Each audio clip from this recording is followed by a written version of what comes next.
お化けの見習い。こんばんは、星野シャナです。今回はお化けの見習いというソロジャーナルを遊んでみようと思います。はい。こちらですね、説明がすごくわかりやすいので、そのまま読み上げていきたいと思います。お化けの見習い。夕刻を過ぎた頃、お化けたちは人間を驚かせに人の住む町に姿を現します。昔から現代へ移りゆくにつれ、ビルや住宅から漏れ出す光や街灯の光によって夜はだいぶ照らされていますが、それでもお化けたちは残された闇の中から私たち人間を脅かしてきます。あなたはお化け見習いです。これから一晩お化けの修行をします。どうやって？簡単です。たくさんの人を驚かせればよいのです。驚かせる人間を決め、よーくその人間を観察し、驚かせましょう。お化けの見習いは人間を驚かせる練習をするお化け見習いとなり、その様子を修行日記のように綴っていくソロジャーナル RPG です。ソロジャーナルとは、ソロジャーナリングゲームとは、決められたシチュエーションの中でトランプやサイコロなどでランダムに決めたお題、イベントや人、物の特徴などを組み合わせて日記を綴るように物語を書いていく一人用のゲームのことです。日記は語り口調でも淡々と記録していくだけでも、または絵日記でも自分に合った書き方で綴ることができます。こんな固いこと言ってますが、とりあえずゲームを始めてみることをお勧めします。だってこれは一人遊び。途中でやめても間違った遊び方をしても誰も責めません。一番大切なことはあなたがゲームを楽しむことです。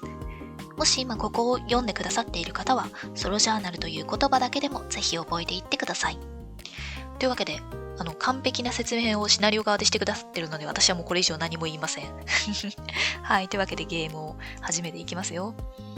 ゲームを始める前に、このゲームに必要なもの、6面ダイス、12面ダイス、記録するもの。これらはアナログで用意しても構いませんし、デジタルで進めても構いません。このゲームでは記録していくものについて修行日記と呼びます。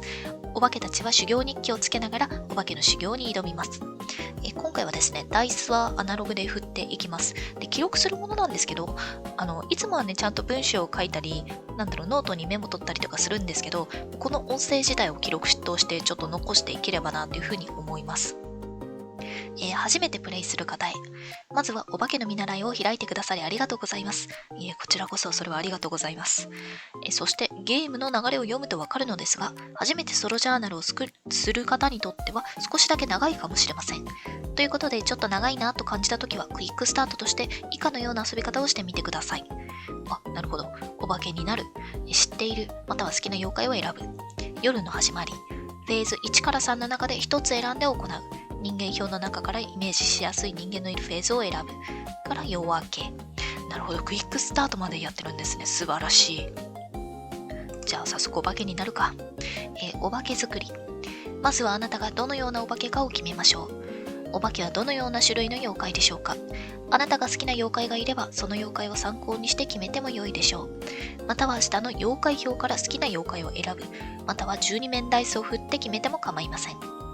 お化けたちはこれから町へ修行に行きますが、一つだけお伝えしておきたいのは、ここで言うお化けたちは人間を驚かせるのみであり、その行動は傷つけようとしている行動ではないということです。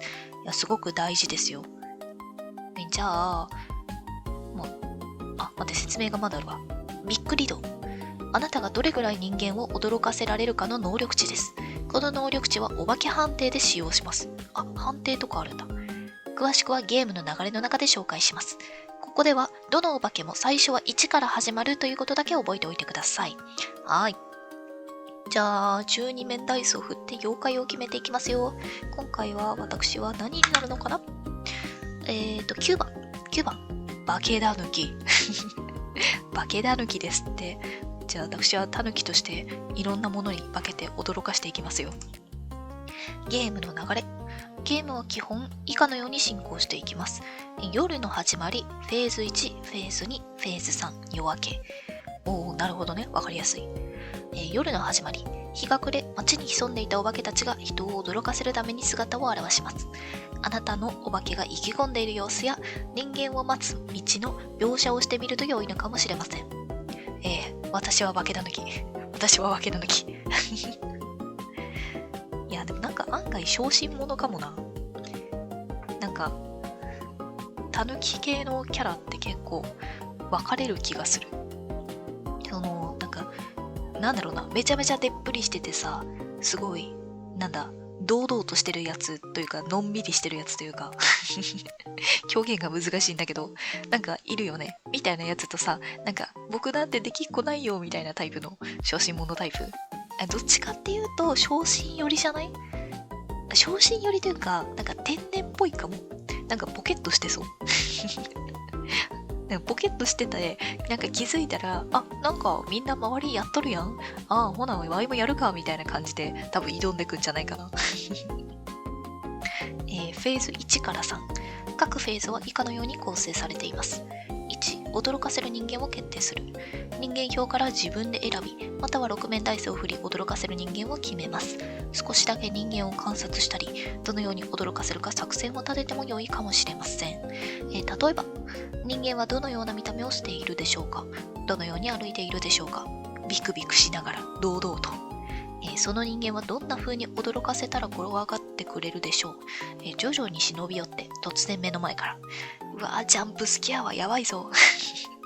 私がダメでございます。2、お化け判定をする。あなたが人間をうまく驚かせられたかお化け判定をします。お化け判定。お化けのびっくり度と同じ値の、6面ダイスを振り、出目の中で一番高い値を採用します。各フェーズには難易度があり、一番高い値が、この難易度以上の値であった場合、人間を驚かせることができます。難易度はフェーズごとに次の通り。フェーズ1が難易度3、フェーズ2が難易度4、フェーズ3が難易度5。なるほど。お化けのびっくり度か。フェーズ2、難易度4で今のびっくり度が2の場合は、2つの6面ダイスを振り、出た目が3と5、出た目の高い値は5で難易度4以上であるためお化け判定に成功します。なるほどね。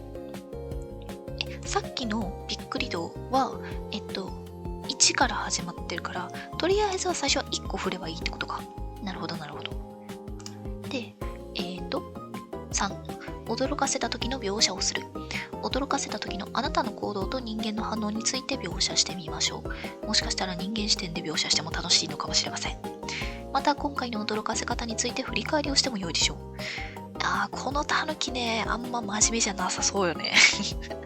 あんまり振り返りしなさそうだよね。例えば、あなたがどのように人間を驚かせたでしょうか？それは成功したのか失敗したでしょうか？人間はどのような反応をしましたか？逃げ出した、固まった、面白がっていたずらをされた、一緒に遊んでしまった。最後全然驚いてなさそうなんだよな。次はどんな風に人間を驚かせたいですか？4、びっくり度を得る。お化け判定失敗時、かつ各フェーズに中に1回のみ。失敗した時なんだ。各フェーズ中に初めてお化け判定に失敗した時にびっくり度を一定得ることができます。5、次のフェーズに進む、またはフェーズを繰り返す、または夜明けに進む。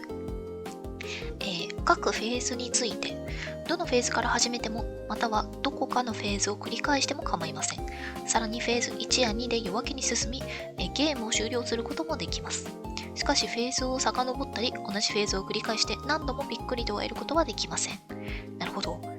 例えば、フェーズ1を2回行うのは OK。フェーズ1を2回行ってびっくり度を2点得るのはダメ。フェーズ2から始めてフェーズ3に行くのは OK。ただフェーズ3から始めてフェーズ1に行くのはダメ。またフェーズ1を終えた後2と3をスキップして夜明けに進むのは OK という感じです。なるほど。フェーズ1、2、3につれて夜が更けているとイメージすると分かりやすいでしょう。もしプレイをまたいで同じお化けを使いたい場合、びっくり度は引き継いでも構いません。ですが、びっくり度が3以上になった、驚かせることにお化け判定に成功した時にはあなたはもう立派なお化けになっているでしょう。なるほどね。その時はぜひお化けたちがこれからどうしていくか、どのような将来をたどっていくかを綴り、修行日記とともに送り出してあげてください。夜明け。なるほどね。朝日が昇り始めて、お化けたちは再び街中へと潜んでいきます。なるほど。じゃあ一旦、やってみるか。やった方が早いわな。じゃあまずは、フェーズ1のまず驚かせる相手を決めていきたいと思います。お化け判定の難易度は3ですね。じゃあ 1D6 を振って決めていきますよ。2が夜風に当たっている人。なんか夜風に当たっている人意味深だな。酔っ払いかな。じゃあ酔っ払いのふりして多分近づくかな。酔っ払いのふりして近づいて、なんか話聞いてあげて、つって、なんかいい感じの空気になって、じゃあ俺もう行くわって立ち上がった時にスッて消えてよっかな、この葉になって。どう？人間のふりして化けだぬきって感じじゃない？で、ここからお化け判定を行うんですね。お化け判定は6面ダイスを振って出た目を比べるので、以上であれば成功だね。なので、お化け判定の難易度は3だから、1、6で3以上なら成功と。よいしょ。2。失敗してる。じゃあ、驚かせることにはならんかったんやな、多分。ただ単に不思議な人になっちゃったんだと思うわ。なんか酔っ払ってさ、いろいろ悩み聞いてあげて、あいついいやつだったけど、どこ行っちまったんだろうな、みたいな。多分そういう風になっちゃったんだな。でもタヌキの方は適当にふんってうなずいてただけだと思うから何も感じてないと思うわ。はい、ではフェーズ2も行きたいと思いますよ。フェーズ2もね、6人選んでみましょうか。よいしょ。5番。警察官、工事現場で働いている人。夜に外で働いている人。なるほどね。夜に外で働いてる人か。どうやって驚かそう？化けだぬきやろう？なんか、差し入れでも持ってくか。警察は確かなんか差し入れしちゃダメだったような気もするので、工事現場のおっちゃんにさ、コーヒー缶とか渡しに行こうぜ。で、コーヒー缶をこう渡しに行って、で、今の時代にいいやつがいるもんやな。じゃあありがたく飲むかって言って手元見たら全部葉っぱに変わってるとかさ、石の方がいいか、石に変わってるでしょ。とかだったらさ、なんか、やってること化けだぬきっぽくない？なんか悪意はないけど、ちょっとしたいたずらみたいなのがさ、ちょっと化けだぬきっぽくてすごくいいと思うんだけど。そうしよう。じゃあなんかコンビニからピロピロピロって出てきて、多分ローソンなんだろうな。ローソンからピロピロピロって出てきて、コーヒー缶とかおにぎりとかなんか買って、レジ袋で。で、その辺にいる工事現場の、誘導してるおじさんに、お疲れ様です。よかったらこれどうぞって言って、おにぎりとコーヒー缶をスッて袋から出して渡すんよな。で、おっちゃんが多分、いいよいいよ。もう兄ちゃんが食いなって言うけど、多分、皆さんお疲れ様ですって多分押し切るんだよな。押し切って渡して、じゃあ頑張ってくださいって言って去ってくんやけど、おいちゃんは、現代にこんないい若者がおるんやな。そういうことならもうそろそろ休憩だしありがたくいただくかって言って、手元パッて多分休憩室がなんかそんなものがあるのかわかんないけど、仕事の持ち場離れてよっこいせって座って手元見たらそれがただの石ころと葉っぱとかになってるような。で、俺化かされたんかっていう。驚きとは驚きとはっていう感じがするけど、振っていきましょう。今ね、お化け判定のびっくり度が多分2になってるはずなので2回振ってみましょう。ちなみに難易度は4ですね。4。成功してる。一応もう1個振っとくか。4。すごい。ちょうど成功してるということは、じゃあ戻った瞬間、はってなってるんだな。あいつは人間じゃなかったんかって。なってはいるけど、なんかいい話になったな。いい話になりました。タヌキは何も考えていないと思います。いや、ここ大事よ。思いやりを持ってとかじゃなくてね、傷つけない驚かし方が多分そういう方向に行ってる。では、フェーズ3に行きましょうか。こちらは、6人からなんかちょっと不思議な人が増えてきたけど、人を選んでみますよ。4番。お化けからも怖そうな人。いかつい人とか。タヌキビビっちゃうよ。何して驚かせよう。いやでもなんかいかつい人でも見た目で判断しちゃいけないと思うの。なんか意外と迷子とかいたら助けてくれる、なんかすごいいかつい人とかいると思うんだ。から、あれだよ。またローソンの前の、駐車場のブロックに、今度ちっちゃい子に化けて座ってよ。ちっちゃい男の子に化けてさ、ヒクヒクって泣いてるんだよ。そしたら、コンビニの前にたむろしようと思って、バイク乗ってきたいかついヤンキーっぽい人がさ、どうした坊ちゃん何してんだって。そうで、うちがみたいな感じでなんか適当に泣いて、適当に泣いて。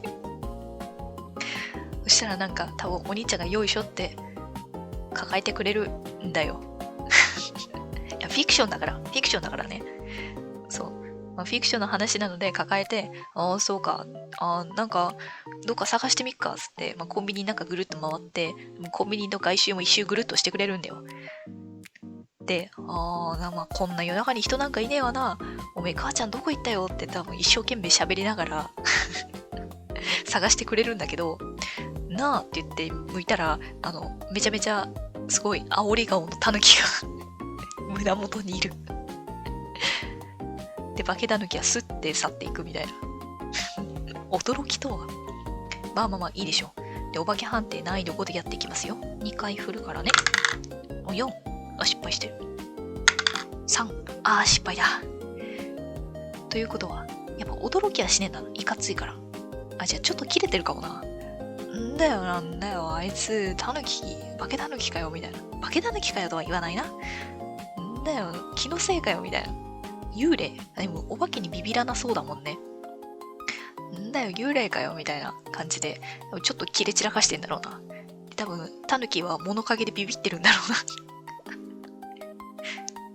はい。というわけで、フェーズ3までやってきまして、夜が明けますよ。朝日が昇り始め、お化けたちは再び街中へと潜んでいきます。今日のお化け修行はどうだったか、どのような人に出会ったか、全体を通して上手に驚かせたか、また、次にうまく驚かせるためにはどうしたらよいかなど振り返りをしてみましょう。いやー、多分最後のいかつい人が切れ散らかしてるところで、多分タヌキはビビり散らかして、振り返りとかそれどころじゃないと思いますね。物陰に潜んでプルプル震えて、そのまんまなんか森の中だか街の路地なのか消えていくと思います。お兄さん怖いから、もう二度と手を出さないようにしよう。そんな気持ちなんじゃないでしょうか。はい。というわけで、お化けの見習いというソロジャーナルを遊んでみました。なんかこれで自分で創作お化けとかやったらめちゃめちゃ楽しそうだな。なんか今回はダイスでそれこそ化けタヌキになったんで、なんかちょっとのらりくらりなタヌキ感は残しつつ、ちょっと臆病者っぽい感じで作ってみましたが、いや、創作お化け系はね、多分楽しいと思うので、ぜひ皆様の驚かし方もいろいろ共有していただければなと思います。今回はソロジャーナルお化けの見習いを遊んでみました。ご視聴いただきありがとうございました。